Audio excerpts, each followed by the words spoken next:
I'm about to end Hercule Poirot's whole career.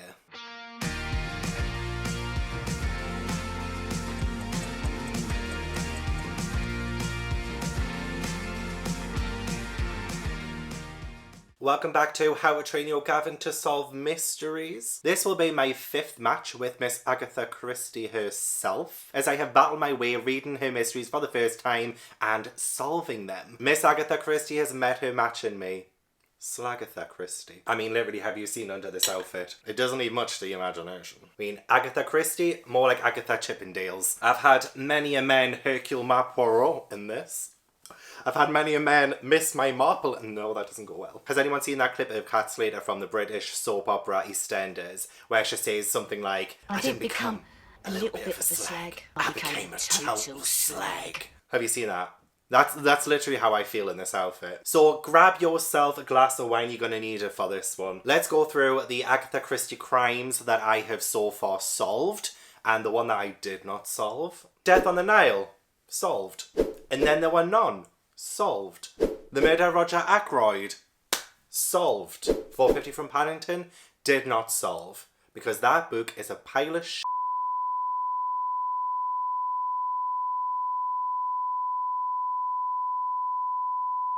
Okay, and that is why I did not solve it. And when I say solved, I mean I found out who the culprit was. I may not have figured out how they did it, but I figured out who did it. And it's the who done it that I'm most interested in. That's when I'm calling it a solve for me. So far the scoreboard is Slagatha 3, Agatha 1. So as long as my final suspect is the actual killer, then I get the point. If my final suspect is not the killer, even if I did suspect them at some point, then it does not count. And I know we're going to say I did that with And Then There Were None, but that doesn't count either, because And Then There Were None is a special case, okay? I still get the point on that one. But yes, the point will go to Agatha if I don't get my final suspect in. It is just turned midnight here in the UK, so that means it is technically Christmas Eve now. So I thought I would get all festive and try to solve Hercule Poirot's Christmas. I know I'm not saying his name right, but has he ever said my name right?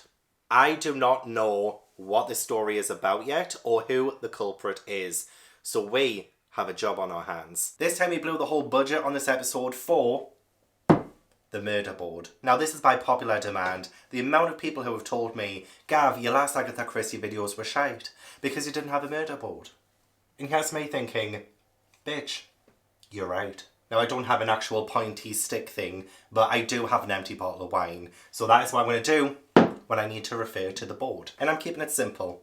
I'm keeping it very simple. Let's not overcomplicate this. Let's not overcomplicate. People try to think too hard on these mysteries, but my motto is always do less.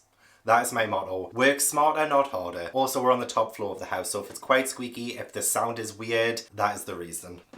Like, listen to that. I'm so glad my bedroom is up here, so if someone snuck up the stairs to try and kill me, I'd know about it. So this is How to Train Your Gavin training you to solve a mystery. What you need, the only 3 things you need are the victim. There is no crime if there's no victim. And God knows I play the victim every day. Next we need the suspects. And I really just imagine this wine bottle smashing one of these days. Someone had to do it. And it was fucking one of yours. And then finally, the clues. What's the evidence? Was there a fingerprint? Was there a pube? Was there something that links one of these to one of these? And it's our job today to connect all 3 together to bring you one killer, unless it's 2. So Hercule Poirot's Christmas, no match for us. We've got this. We've got this, girls.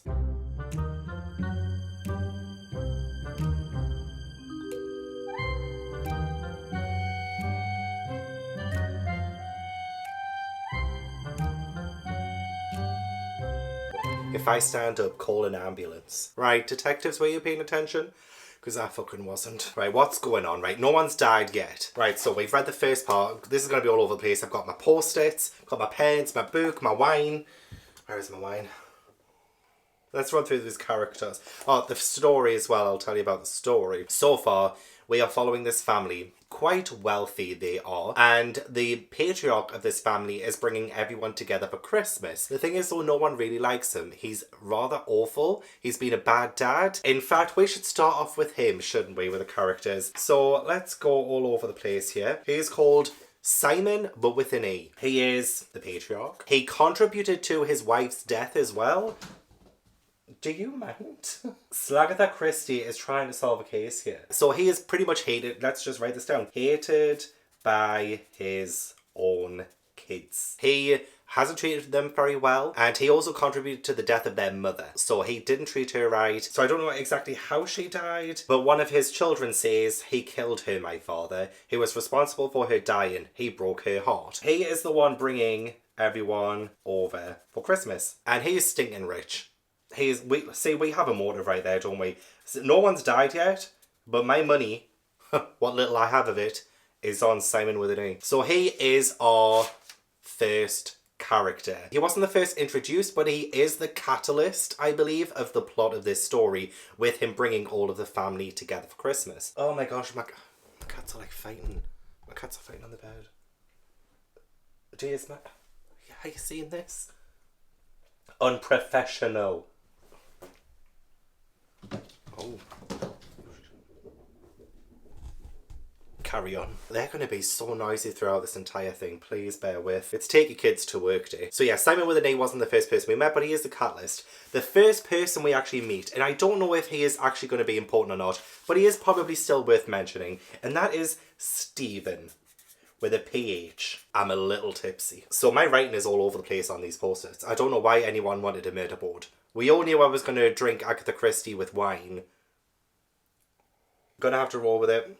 That's what Christie would have wanted. So we open up on this platform. Stephen has come back from South Africa. He is British, but he lived in South Africa and now he's back for one reason or another. One thing that I feel like might be a little bit too on the nose for Christie. He says that he was going to go back to his home, but then the narrator says, then he remembered his purpose and his lips set back in a grim line.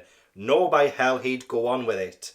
He'd planned this for years. He'd always meant to do what he was going to do. Yes, he'd go on with it. So he is here with a purpose. Why? What is his purpose? I don't know. But he isn't actually involved with the family until we meet the next character, who he notices doesn't seem like everyone else. Oh, and also Stephen's last name was Fall. Fuck it. It doesn't matter. It doesn't matter. We meet Miss Pilar Estravados.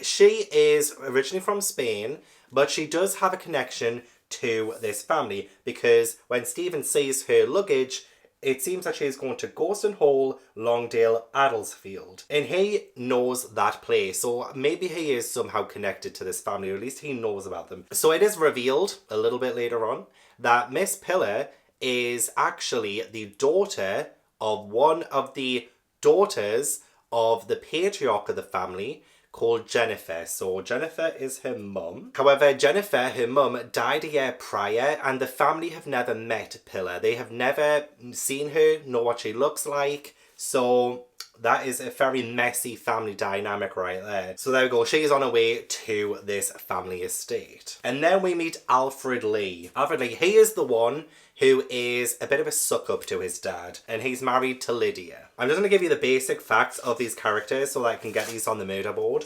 Did my bow tie just come off there? Oh my god. So Lydia is married to Alfred, and she hates Simon with an E. So that's just basic bitch energy right there. So we also meet Horbury. Horbury is the butler, the private butler of Simon with an E. But everyone says he like moves around like a cat. Like, even Lydia says, I just like that man, he creeps about the house like a cat, one never hears him coming or going. So he is possibly sneaky, but I feel like he's the butler character, okay? He will be the red herring. I'm calling it now. He is not the killer, although it seems like, not just Lydia, but other people are calling him sneaky, but everyone's giving Karen energy in this, I'm not gonna lie. Then we meet David. He is another son of Simon. Did he have a personality?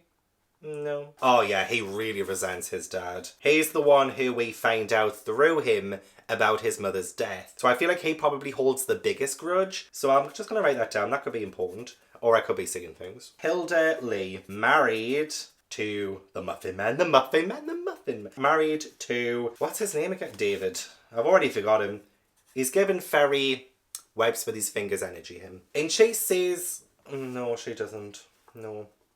I'm making that up. She has some sympathy towards Simon. So, like, she doesn't seem to really hate him. I don't think she's very close with him. It doesn't seem like David and Hilda ever really go to see him very much. So, she is fine, probably. And then we have George. George. All of these common British names. British. They're all British, mate. They're all fucking British. They're all He is an MP.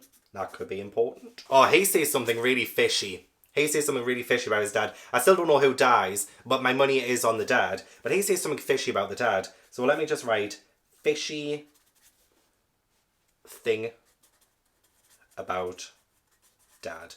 See, very technical. Only using technical terms in this video. He says, at father's age and with his wealth being so bad. He paused. His wife asked, is he really pretty ill? And he said, oh, I wouldn't say that. He's remarkably tough.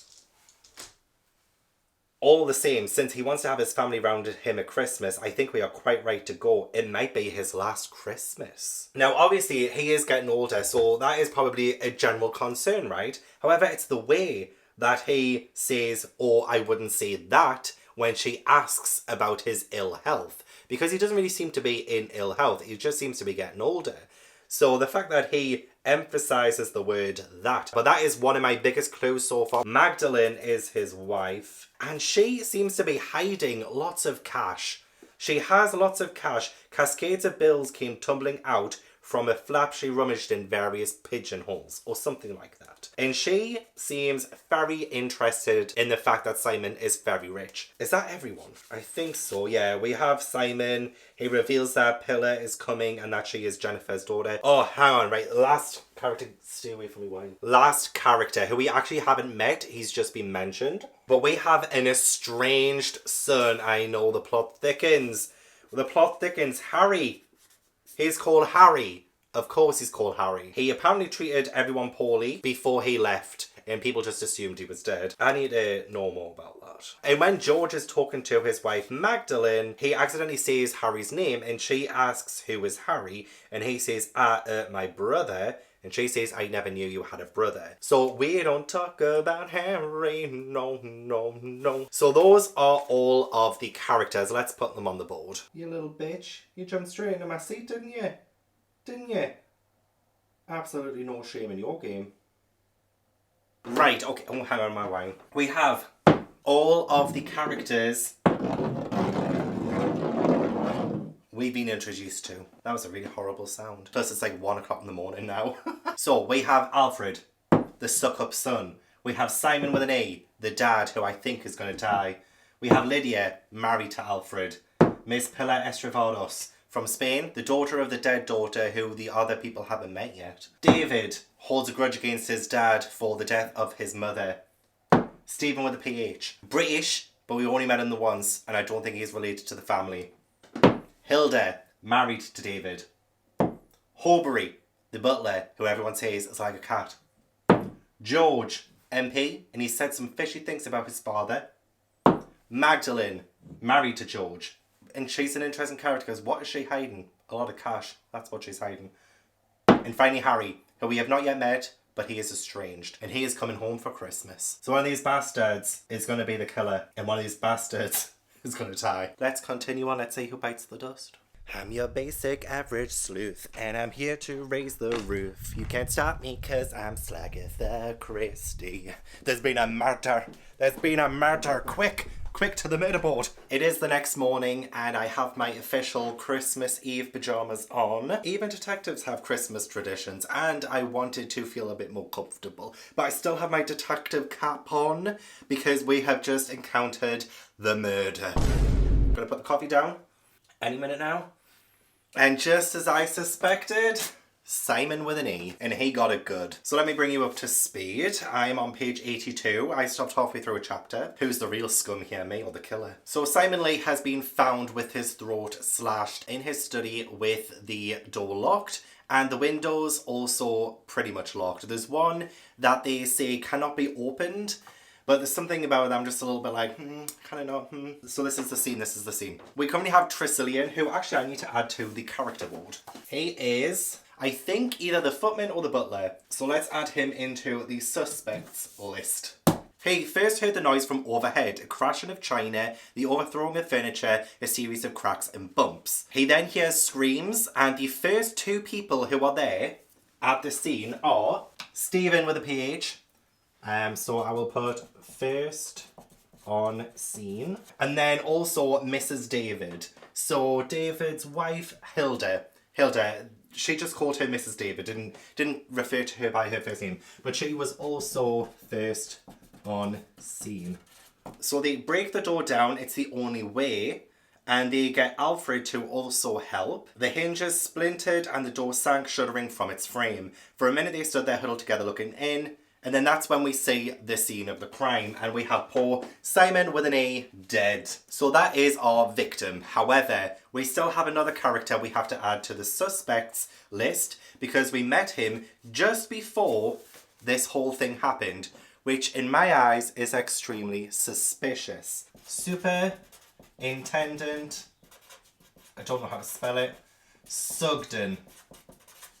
Now he was the last person to see him alive. What's suspicious is that he ends up going to the house to see Simon with an E, and he says that he is collecting donations. Now this is going to be important later on, okay? Because I have read a little bit more after the death scene, and something comes up about that fact. So Mr. Sugden just arrived there, the butler lets him in upstairs, and then we don't know what goes on, to be honest, and then he comes down and he's gone. And then when the body is discovered, everyone's screaming inside the house.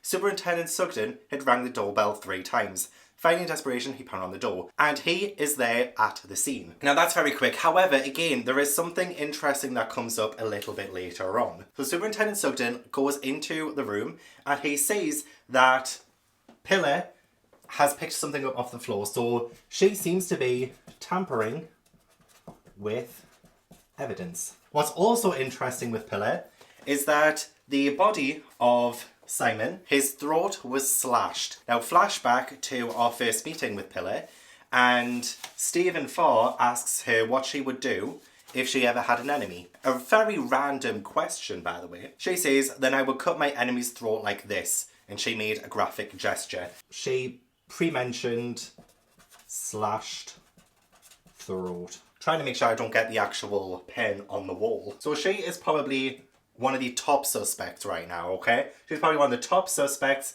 So, how am I going to do this? Should I just like move people around when I find them suspicious? Is that how we're going to do this? So let's just move Tresillian down. Tresillian and Horbury, the butlers, the footmen, I'm just going to rule them out right here, right now. I just do not think they have anything to do with it. Even though everyone keeps trying to say they're suspicious, they move around like cats, I don't want to hear it, okay? Don't waste my time. We finally meet Hercule Poirot as well. I'm so glad. There are a few things that lead me to who I consider my top actual suspect. And it's not Miss Pillar, no. It's not Alfred, it's not Lydia, it's not Stephen, it's not David, it's not Hilda, it's not George, it's not Magdalene, it's not Harry. It's Superintendent Sugden. He is my top suspect at the minute. So I'm putting him here. Why do I think it's him? Let's go to the clues. Is this the right colour? Yes, it is. I want to put the character's name at the top, who I think has some kind of, you know, clue leading to them potentially being the killer. So, last to see him alive. That is literally the only reason. Now, I did find it incredibly suspicious to begin with that Sugden would go to the house literally just before he's murdered and then still be at the scene, even though apparently an hour has passed, and still be at the scene and knock on the door and be the first kind of law enforcement on the scene. But then he does explain it when he's chatting to Poirot. What he tells Poirot is that he was rung up by Mr. Lee at the police station. He sounded odd over the phone, asked me to come over and see him at 8 o'clock, and he instructed me to say to the butler that I was collecting subscriptions for some police charity. So that does line up with what actually happened. He does ask to see Mr. Lee and to say, oh, I'm collecting for the orphanage. And then he goes up to Mr. Lee's room, which is situated on the first floor immediately over the dining room. He says that he had reason to believe that diamonds to the value of several £1,000s had been stolen from his safe. We have potentially, and this is just for all of the suspects, a robbery, because he suspects that diamonds for being taken. Apparently, Simon said to Superintendent Sugman, I want you, Superintendent, to return here in about an hour. At that time, I shall be able to tell you definitely whether I have been robbed or not. So that does explain why Superintendent Sugden was in the area and why he was still there even an hour after his initial meeting. So that does kind of explain it. However, the victim's dead. Does he actually have an alibi? Does he have anyone to corroborate this information? No. One of the reasons why I think Miss Pillar might also be a top suspect is that she did pick up something from the scene and she handed it to Superintendent Sugden. He notices Pillar picking something up and he says, you picked up something from the floor just now. Pillar's eyes opened. I did? He said, yes, I saw you. So please give it to me. It's in your hand right now. So slowly Pillar unclosed her hand. There lay in it a wisp... Oh, crap, that's my bookmark. There lay in it a wisp of rubber and a small object made of wood. I'm just going to put that there.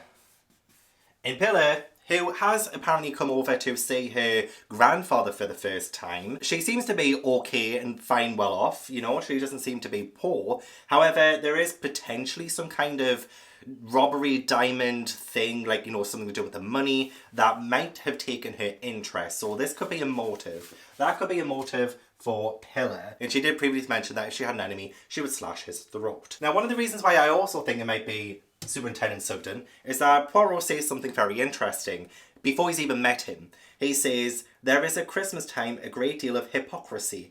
Honourable hypocrisy, hypocrisy undertaken, but nevertheless hypocrisy. I feel like there's no better hypocrisy than a superintendent, somebody who tries to enforce the law, then breaking it. And that, to me, screams hypocrisy. And I always pay attention to what Poirot says. And this could be totally unrelated because Poirot hasn't even met the man yet at this point. And again, I could just be reading too much into that. But I just found it so interesting because I was like, why is Poirot giving this speech about hypocrisy and about Christmas time and goodwill? And I'm just like, seems suspicious. Oh, that's a different colour. Crap, I picked up the wrong one. Scene of the crime. Scene of the crime. I might put this under victim. I feel like this will be important later on. So his jugular vein was cut. There are 2 windows into the room. One was closed and locked. The other was open a few inches at the bottom, but it was fixed in that position by a burglar screw. And moreover, I've tried it and it's stuck fast. Hasn't been opened for years. The wall outside is quite smooth and unbroken. So the windows, and I kind of believe that. I feel like I can believe that the windows are locked and they will not open for any kind of person to come in while the front door is locked to the room. Come in, kill him and leave the same way. So windows locked. And I'm just going to believe it. The door is locked on the inside. Now this is also very interesting as well. But the key was inside. The key was in the lock. The key was turned from outside the door. Turned by means of special implement that went through the keyhole and gripped the barrel. So it's very easy to presume that the key was in the door and somebody on the other side could have put something through the keyhole, turned it so that it would lock and make it seem like it had locked from the inside. All to do with the victim. I mean, I guess it is kind of a clue, but at the same time I can't tie that to anyone right now. Just like I can't tie the windows being locked or the jugular vein being cut. Other than Pillar, because she already said that she would cut someone's throat. Because she's a cutthroat bitch. I love it. There is an emphasis on time, okay? There is an emphasis on time which also makes me question Superintendent Sugden. He says, but he hadn't time, Mr. Poirot. That's the whole point. He hadn't time. Let's say he counted on catching the old gentleman unawares. Well, that didn't come off. There was a struggle heard plainly in the room underneath. And what's more, the old gentleman called out for help.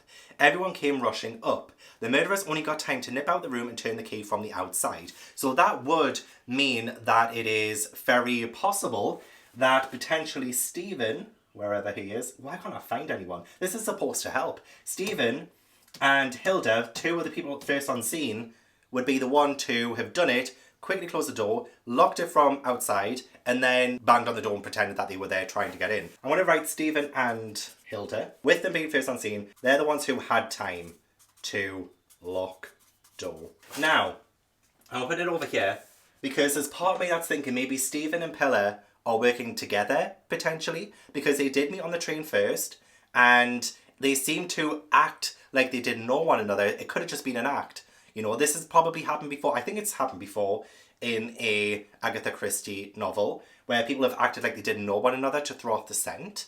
So it's potential that Stephen and Pillar are working together. So where is Stephen? I'm going to move him up. I'm going to put you down. I'm going to put him... Oh, crap accent. Oh, shit.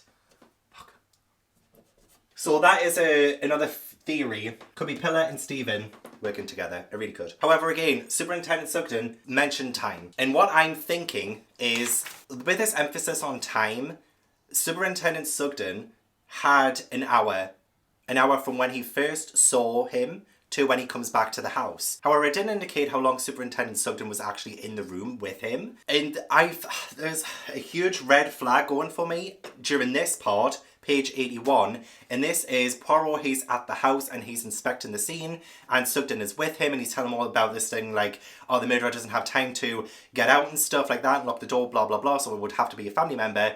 There's something that struck me, and it is when they say there is a lot of blood.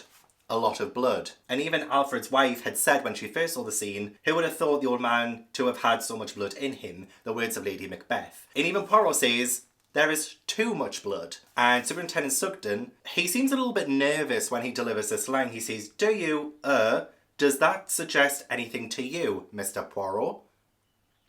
And I'm like, why are you suspicious?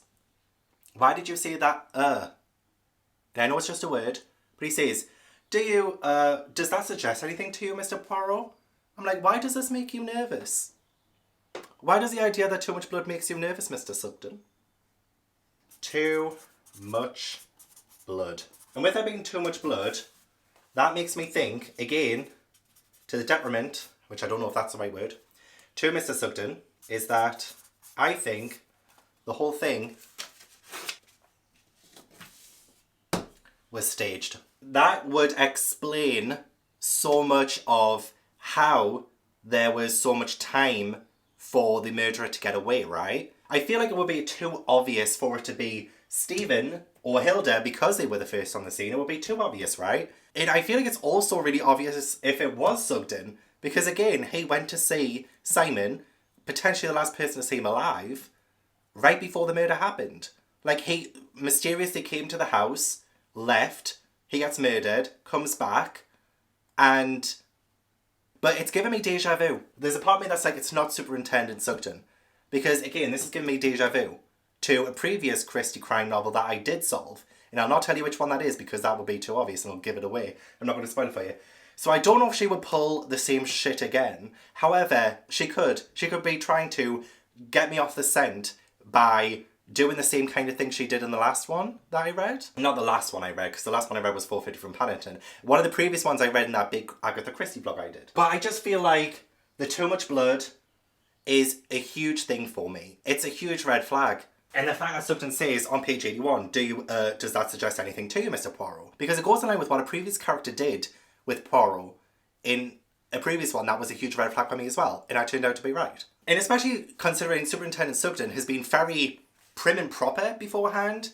Like, why is he stumbling? Why is he mumbling now? Why is it the fact that Poirot has noticed that there is too much blood there that makes him nervous? Why? So that's why I think the whole thing is staged. But that doesn't explain why they could hear all the commotion in that moment, you know, like as the murder was happening. Well, Sugden says that someone heard him cry out for help. Now, we haven't talked to anyone yet. We haven't talked to any of your family members yet. So I haven't heard a statement from anyone. So he could have said that to throw Poirot off the scent. So we are about to get into the character statements about what happened. But this is my initial theory. My initial theory is Superintendent Sugden. He staged the whole thing. But the thing is, I don't have a motive. I don't know why he would do that. He's a superintendent. Why would he do that? My second theory is Miss Pillar with Stephen with a PH. That is my second theory. But I feel like that one is the more obvious one. But at the same time, I feel like Superintendent Sugden is pretty obvious too. So I don't actually know. So maybe it's not any of those three. But then again, I don't think it would be Hilda because she was the first on the scene. But then again, it could, because there was also an emphasis on women earlier on about them having to act in certain roles. And there was this whole commentary on what women are supposed to do and how they're supposed to act. So it is very plausible that this thing was orchestrated and committed by a woman, based on the commentary on women. Maybe it could be Hilda. Maybe it's somebody I haven't even mentioned. Maybe it's a character I haven't even met yet. But this is what I'm going with for now. I need to chat to these characters. I need to get their statements and work out from that a kind of timeline of events to see whether or not the whole thing was staged, or he was murdered in the moment and there is just too much blood because his jugular vein was cut, which would produce a lot of blood. But he was a frail old man, so he probably didn't have that much blood to give. See, this whole thing is very interesting, but I'm telling you what, Agatha Christie better not get one over on Agatha Christie again. I'm not having it. I'm going to work this one out, even if it takes me all night. Right, I'm currently reading through the first statement from Alfred and his wife. And again, something does not add up to me with the story that Sugden gave about his meeting with Simon. So Sugden told us that Simon said, come back in an hour and I will know by then who took the diamonds, right? So you would think that that would mean in that hour from Sugden leaving to him coming back, Simon would, I don't know, question his family, try and find out what happened to the diamonds, right? During Alfred's statement, Colonel Johnson, who I haven't mentioned because I just don't think he is worth mentioning, I just don't think he's a suspect. He said, did you know, Mr. Lee, that those stones had been stolen? Alfred Lee said at him, what? Your father said nothing to you of their disappearance? Not a word. You did not know that he sent for Superintendent Sugden here and had reported the loss to him? I hadn't the faintest idea of such a thing. Now, of course, maybe Simon interrogated his other family members. Maybe he thought Alfred wasn't worth mentioning. But that doesn't make a whole lot of sense that there would be a whole hour before the murder when Simon said, come back in an hour to Sugden, because by then I will know who took the diamonds. So why didn't he leave his room? Why did he not leave his room that entire time if he was going to try and get to the bottom of the robbery, apparently? In a robbery, saying the diamonds are stolen is such a obvious kind of crime, and it would give motive to other people and cast suspicion on them. I'm not buying this story that Sugden's told us about what happened between him and Simon. Unless another family member says that, yeah, Simon asked about the diamonds, he was trying to find out who took them. Unless one of them says that that happened, then Sugden is still top of my suspect list. Because I just don't believe what he told us about his meeting with Simon. I don't believe it. It could just be me overanalyzing this very small part of the interrogation. Literally, I just need some kind of corroboration with someone else with this whole Sugden story. And again, I'm getting reminded of what happened in a previous book, and I don't know if maybe I'm just thinking too much on that book and it's making me think that it would happen the same way in this book, or what. Genuinely do not care that I'm having wine 2 nights in a row. We've talked to all the suspects, you and I. We did a great job, by the way. And I have built myself a sort of where people were at. I built myself a kind of map of what happened that night and where people were. This is not exact, especially since I found out that the music room is right next to the drawing room. So that should be down there as well, but we're just going to pretend that this is not exactly accurate in terms of the layout of the house, which might hinder our investigation, not gonna lie. You know what, we just kind of want to know where people are, not exactly the specifications of where the rooms are in the house, because I don't think that's going to be that important.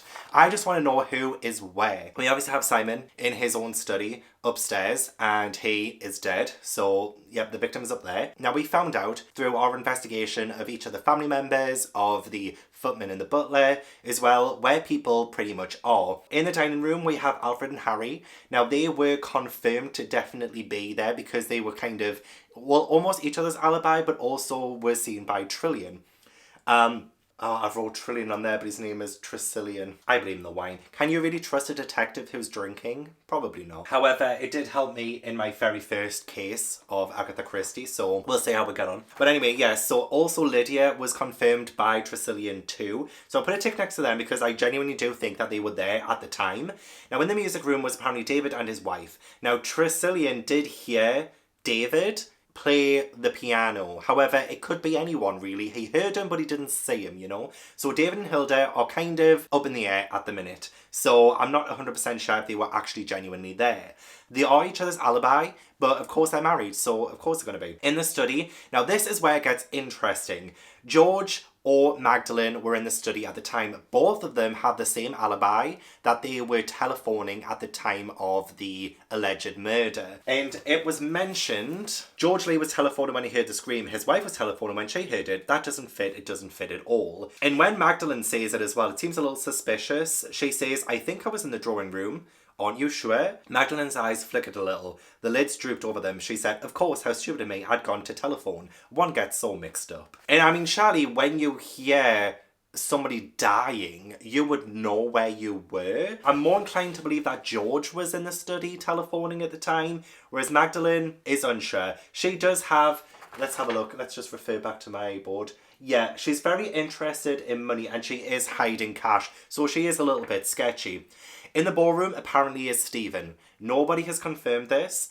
And yeah, Stephen, actually, this is interesting. I didn't mention this before. But Stephen, well, I have mentioned that he is British, but he lived in South Africa. And that he came over and he said that his dad was an old partner of Simon. And at the very, very start of the book, he said that he was about to back out, but then he said he remembered his purpose and his lips said back in grim line, no by hell he'd go on with it. He'd planned this for years, he'd always meant to do, blah, blah, blah. So like he is here with a purpose.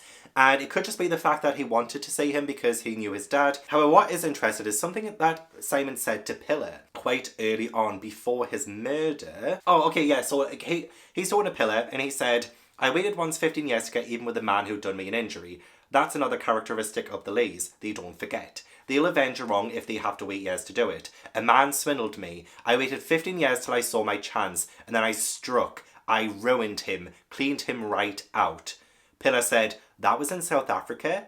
And he said, yes, a grand country. So someone in South Africa, this man swindled, Simon swindled them, ruined them, cleaned them outright. So that puts Stephen in an even worse light than before, because my theory is that, well, I mean, I still think maybe Sugden. However, my theory is also that maybe Stephen came over, his dad got ruined by Simon, and now he is after revenge. And as he said in the very first page of the book, that he had a purpose. He's going to do what he was going to do. Yes, he'd go on with it. So I find that very interesting. That does bump Stephen up on my suspect list.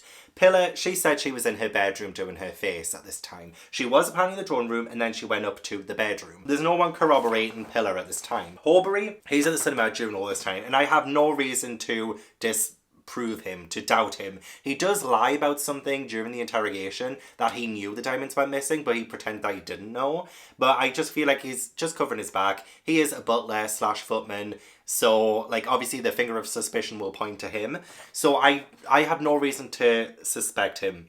Stephen is still quite high up, Pillar's quite high up. And even if they're not the killer, there's something wrong with them. There's definitely something shady about them and they're hiding something. So at the minute, I feel like David and Hilda, George and Magdalene, although I feel like I'm more inclined to believe George. So I would say David, Hilda, Magdalene, Sugden, Stephen and Pillar are currently top of my suspect list. Let's go back to the motherboard and reconfigure. Right. I have some cute washi tape for my little map there. I'll put it under clues because I think this does help us solve the case. Right, so let's change this around. So I still feel like Sugden is quite high up, Pillar, Stephen. And then who else did I have? I feel like Magdalene needs to go way higher. So let's replace Magdalene with Lydia. Move Lydia down here. George, I will put him... yeah, I'll put him up here. I'll move Tresillian way down. In fact, I'll move Harry up. Tresillian down here. David here.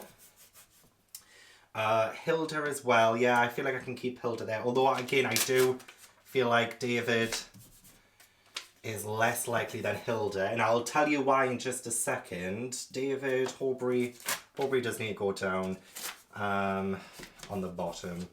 Lydia, I'll move up. And yeah, I feel like Harry and Alfred definitely have a strong alibi.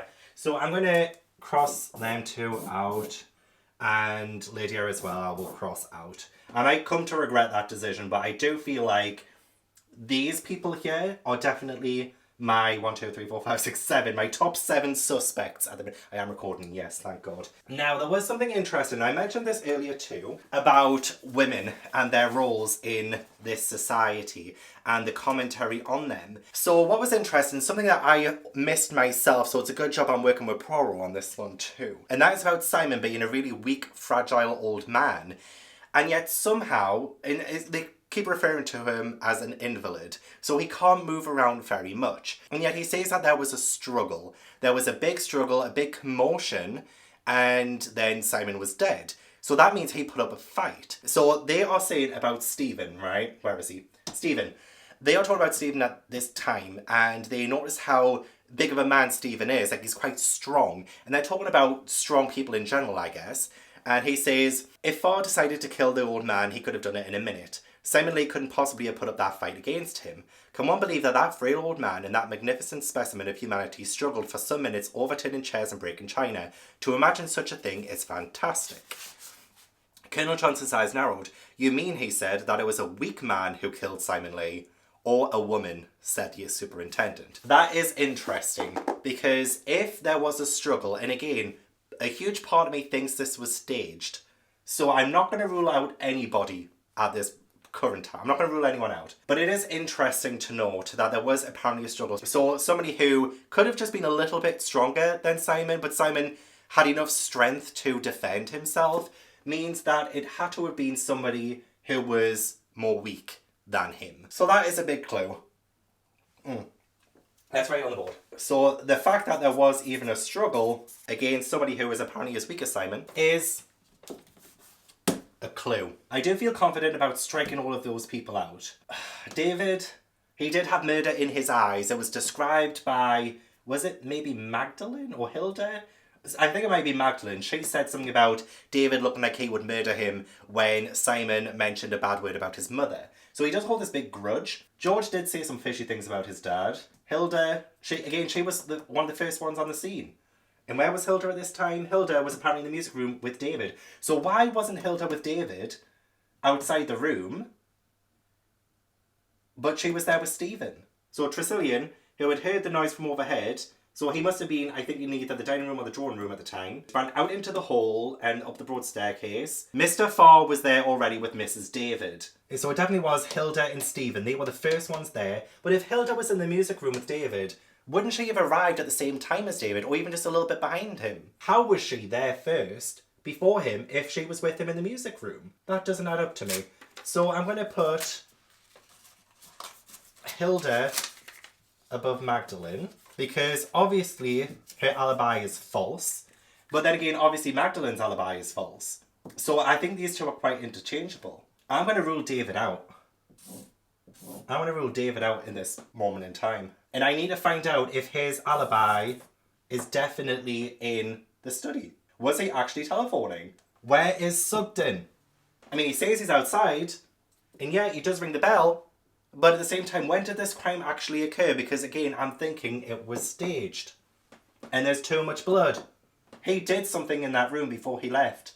Because no one saw him, no one saw Simon after Sugden left. I have 6 possible suspects at this present time. I am currently on part 4, December 25th, page 141. My top suspects are Superintendent Sugden, Miss Pilar Estravalos, Stephen with a PH, Hilda Lee, Magdalene, and George. I feel like in that order. More evidence against certain people. I am now on part 6. I only have around about 50 pages left of the book, so I believe that we will have a reveal around the corner. So I'm going to check in now and give you some more thoughts. So firstly, for some reason, Sugden didn't tell Poirot about Pilar picking something up off the floor in the room where the crime happened. Now, why didn't he tell Poirot? Let's just write this down as well as a clue, a potential clue against Sugden. The thing that he picked up, whatever it was, because we still don't know what it is, could be nothing, but the fact that he withheld information from Poirot is suspicious to me. And it seems like there's no significance to it, but that's the thing though. It can be deceiving. It seemed to be a triangular piece of pink rubber and a small wooden peg. This little piece of stuff might have been cut from a sponge bag. It comes from a sponge bag in Mr. Lee's room. somebody with sharp scissors just cut a small triangular piece out of it. Why? Why? What was the purpose of that? And why did Pillar pick it up?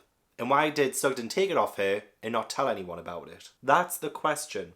That is the question. We also had some revelations about the George and Magdalene apparent phone call at the same time. So I feel like I might have crossed George off a little bit too early. Especially since George does have motive, which is the thing that I'm missing right now. I'm missing motive. I don't know Sugden's motive, but George does have a motive because his father was threatening to cut down supplies and cut down his allowance, which is obviously motive. But also, I don't think he would benefit too much from his death because in the will, apparently Alfred is the one who would take half of it and the rest would be split between the other children. So it's not like he would get or benefit from that much more, to be honest. And Poirot keeps saying, I go always back to the same thing, the character of the dead man. That's the most important thing to Poirot, and the fact that he has been someone who has wronged people in the past. So there's definitely some kind of grudge that's coming back. So David, I think, was definitely playing the piano as well, because his wife comes and tells him that he did want to kill his dad, but he didn't. The wish to kill was in his heart. It passed through his fingers and died in waves of sound. That is the truth. Because he was actually playing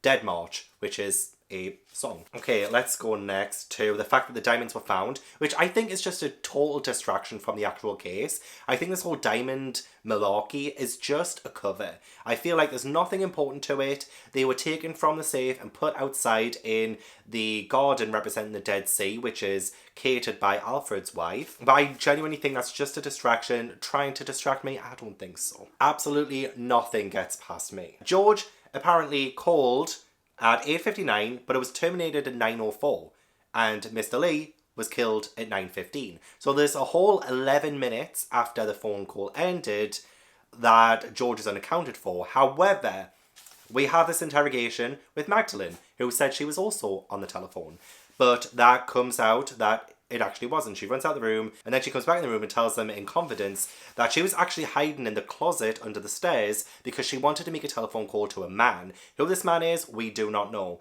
But it is a kind of alibi to her and George, because she says that she was in a place of coats and things behind the stairs. I stepped back there where I could see George come out from the room, but he didn't come out. And then all the noise happened, and Mr. Lee screamed, and I ran upstairs. So they asked, your husband did not leave the room until the moment of the murder? And she says no. And you yourself, from 9 o'clock to 9:15, were waiting in the recess behind the stairs. So I kind of, you know what, part of me does believe that. Just because, oh, hiya babies, look at them. They're just lying together, so cute. You're not distracting me either from this case. This case is too important. So I'm just not getting a whole lot of motive right now. And also Pillar seems very suspicious because Poirot asks for her passport, but she accidentally drops it out the window and then goes downstairs to get it. Why doesn't she want them to see her passport? What is she hiding? Who is she really? There's a huge emphasis as well on things being hereditary, such as looks, as well as temperament. So like anger and stuff seems to be hereditary. And then Stephen accidentally says about the train, about Pillar wanting to deal with her enemies by cutting their throats. So that is suspicious, but also reveals that Stephen and Pillar had met before. Again, it looks suspicious. It looks very suspicious. And then Stephen and Poirot go into the crime scene room, and Poirot makes a loud sound as if someone's screaming. And it seemed like an experiment to see who could actually hear the scream and come a-running. Sugden was in the room beforehand, and Poirot whispered something in his ear. We don't know what it is, but I think he asked Sugden to go to the ballroom, where Stephen had apparently said he was, and to see if he could hear a scream from the room. And then Sugden comes back and he says that he didn't hear a sound. And Stephen was one of the first ones at the crime scene after the murder happened. So there's a lot of suspicion whether Stephen was actually in the ballroom. Poirot says he already knows who it is. He's asking about the death of Jennifer's husband, aka Pillar's father. But there's part of me thinking, is Pillar who she says she is? Is she actually related to them? Because she's very suspicious about her passport, and there's just this whole emphasis on things being hereditary that Poirot points out while Pillar is there. And also there was like a little suspicion on whether or not she looked like the rest of the family. And there is a huge resemblance in a lot of the family members. Yeah, that's a little bit strange. So now I'm thinking maybe Pillar isn't who she says she is. She could be tied to, I don't know. I'll check back in again before the reveal and give you my final thoughts on who I think is the killer, the motive, everything. We are about to find out who did it. Poirot knows. And I feel like I know. But let's take stock. Let's figure out what's happened. So let's go back to our suspects. What's happened in the meantime? Pillar. Revealed to be not actually Pillar. She is somebody who has assumed the role of Pillar when she was in the same car as her, and Pillar died. Pillar died, so this woman, I don't think she revealed her true name. I don't think she did. I might have totally missed that. But she saw an opportunity to potentially make some money, so she fulfilled that role. Now, it was interesting when Poirot was saying about things being hereditary, and the biggest clue against Pillar was the fact that 2 blue-eyed parents don't make a child with brown eyes, or something like that. So, Pillar is not Pillar.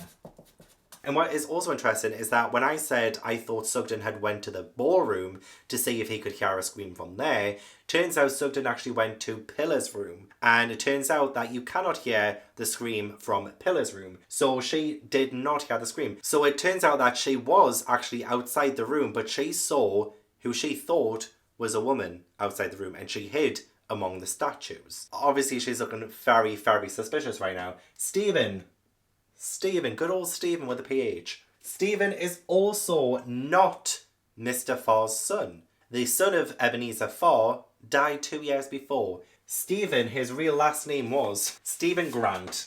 Not Farr's child, but Stephen Grant. And he saw Pillar at the train station, thought that she was the most beautiful girl, saw the address on her luggage, and decided to take the opportunity to pursue her. It seems like such a stupid alibi, in all honesty. It seems like such a crazy thing to do. And yeah, it just seems a little bit outrageous for me. So Stephen does look more guilty by the minute. Poirot also did do a little bit of a here's what you missed on Glee thing with everyone. He sits everyone down. Well, he's about to sit everyone down and tell them the truth. But before that, he goes through what everyone's motive would be and how they would have done it. But every single time he's done this in the past, he mentions the people, and it turns out none of those people actually did it.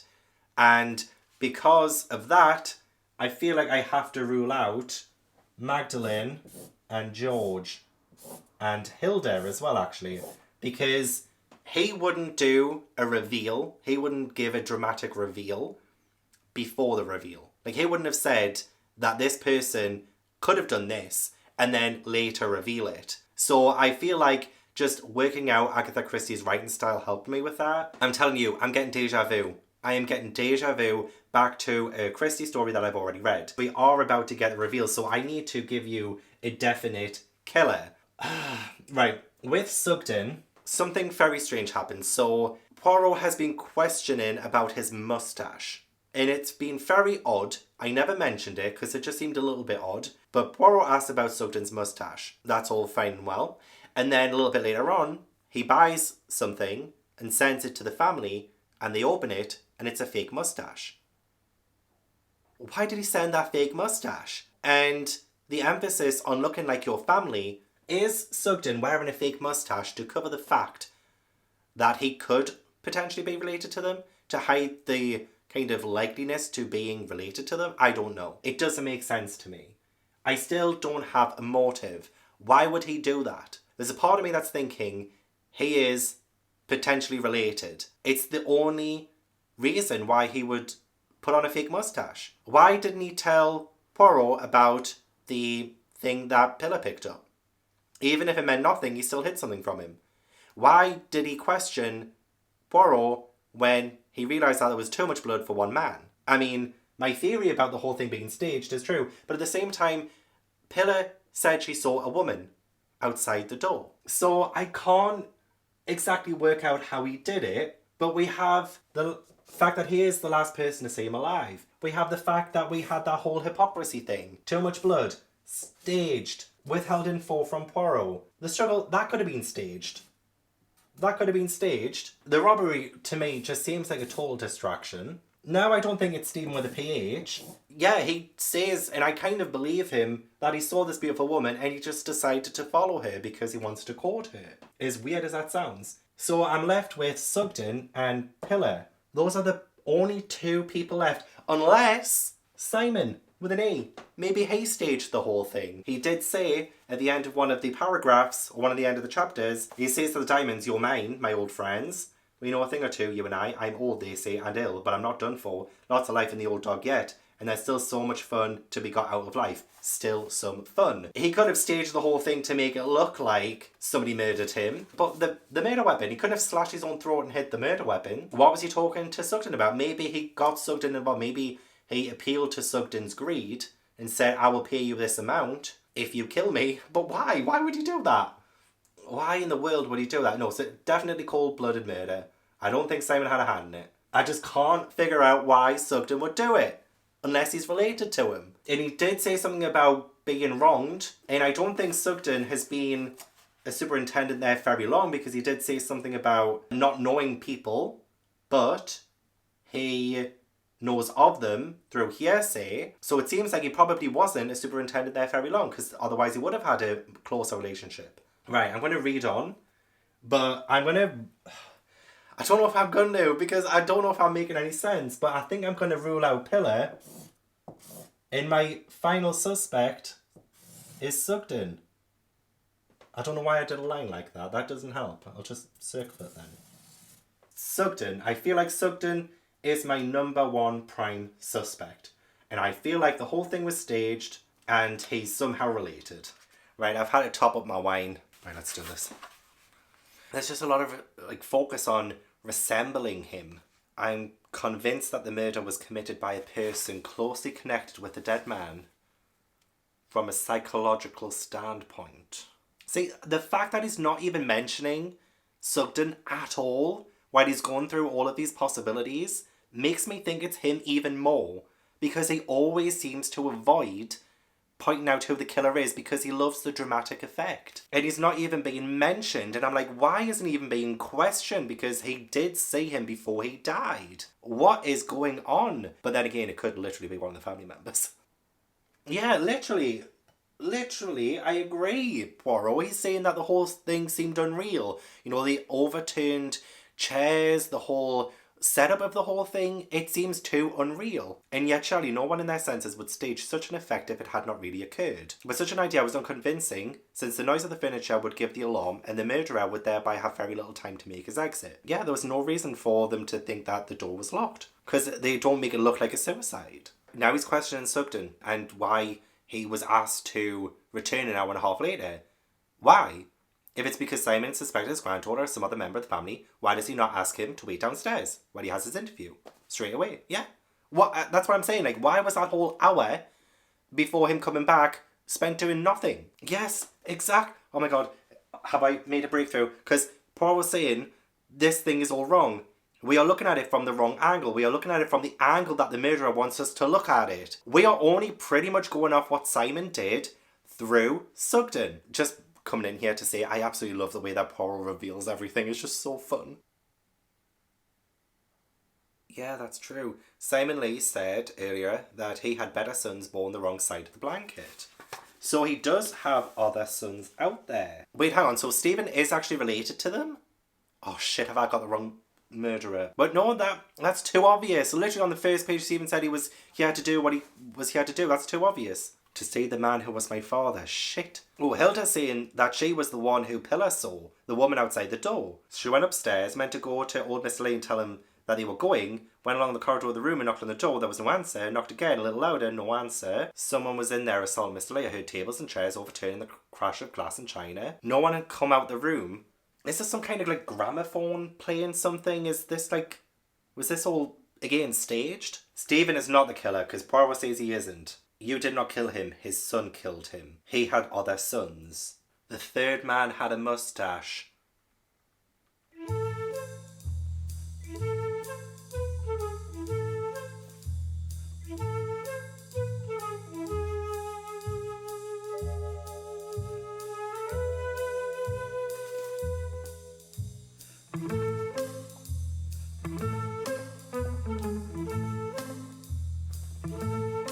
A son born the wrong side of the blanket may inherit many things. He may inherit his father's futures and even his gestures. He may inherit his pride and his patience and his revengeful spirit. All your life, Sugden, you resented the wrong your father did you. I think you determined long ago to kill him. You come from the next county, not very far away. Easy for you to enter the Middleshire police force and wait your opportunity. A police superintendent has a grand opportunity of committing a murder and getting away with it. No, you killed him before you left the house the first time. No one saw him alive after you left. That's what I've been saying the whole time. And nobody was picking up on that. He never sent for you. It was you who rang him up and spoke vaguely about an attempt at robbery. You said you would call upon him just before 8 that night, pretend to be collecting for a police charity. I knew it. Nobody could corroborate this information. Oh, he did not know you were his son. You came and told him a tale of substitute diamonds, hoping the safe to show you that the real diamonds were in his possession. You apologised, came back, catching him unawares. You cut his throat, holding your hand over his mouth so he couldn't cry out. Then you set the scene. I said this. But how did he make it sound like it was happening then? You had with you a bottle of some freshly killed animal's blood, which you added a quantity of sodium citrate. You sprinkled this about freely and added more sodium citrate to the pool of blood which flowed from Simon Leigh's wound. You made up the fire so that the body should keep its warmth. Then you passed the two ends of the cord out through the narrow slit at the bottom of the window and let them hang down the wall. You left the room and turned the key from the outside. That was vital since no one must by any chance enter that room. That's what I said. You went out and hit the diamonds. A little before 9:15 you returned and going up to the wall underneath the window you pulled on the cord. That dislodged the carefully piled up structure you had arranged. Furniture and china fell with a crash. You pulled on one end of the cord and rewound it round your body under your coat and waistcoat. So yeah, you put a thin rope cord all around and pulled so that it did sound like it was happening in that moment. Okay, so I didn't quite figure that part out. Because it was a balloon. It was a peg, what he picked up, and that rubber was part of a balloon. And this was mentioned earlier as well. And I didn't mention it because I'm stupid. But there was a bit of balloon. That's what the plastic was. And it was the sound of the balloon that they heard that sounded like the scream of a dying pig. Yeah, he never mentioned that incident to anyone. He didn't mention about the fact that Pillar picked up the thing and then he took it from her. He didn't mention it. I was not quite sure till I brought home a false moustache and tried it on Simon Leigh's picture. Then the face that looked at me was yours. God rot his soul in hell. I'm glad I did it. Oh. I'm not going to lie, I thought that was a little obvious that he was the killer because he was the last one to see him, and why no one questioned that the entire time, I do not get it. But now I do because he is the actual killer. Come with me. Superintendent Sugden, my number one suspect, is the actual killer. Now let's go back to an Instagram poll I put on, asking people if they think I will solve it or not. I said I'm closing on the killer, so do you think I will work out who did it? And 88% voted yes, 12% voted no. 88% were correct. Have one on me. I must admit I've never been this thorough before. It was still a brilliant book and I still think this was a really fun book to read. It wasn't Christmassy in the slightest, but of course it was a murder. Okay, Agatha, you tried to get me with this one, but I saw right through you. I saw right through you. It is now 4-1 to Slagatha. 4-1 to me. I'm so satisfied. After the appalling performance I did in my sleeper train video, where I tried to solve the 450 from Paddington book, I now feel vindicated. I feel vindicated. This is my Christmas gift to me. I am proud of myself. I wonder, my fellow detectives, did you work it out? Did you figure out that Superintendent Sugden was a killer when you read it? Please let me know down below if you've read this and if you solved it or not. But yeah, that's the end of the video. Thank you so much for watching. I really appreciate it. Don't forget to leave a like if you enjoyed it and subscribe if you haven't already. Leave all the comments down below. Let me know if you think I should do another Agatha Christie crime. If you have any suggestions of which one I should try and solve next, let me know down below. I want to give a huge thank you to my patrons for supporting my channel. If you'd like to join my Patreon or follow me on any social media, then all the links are down in the description box. But yeah, I hope I will see you in the next video. Bye, detectives.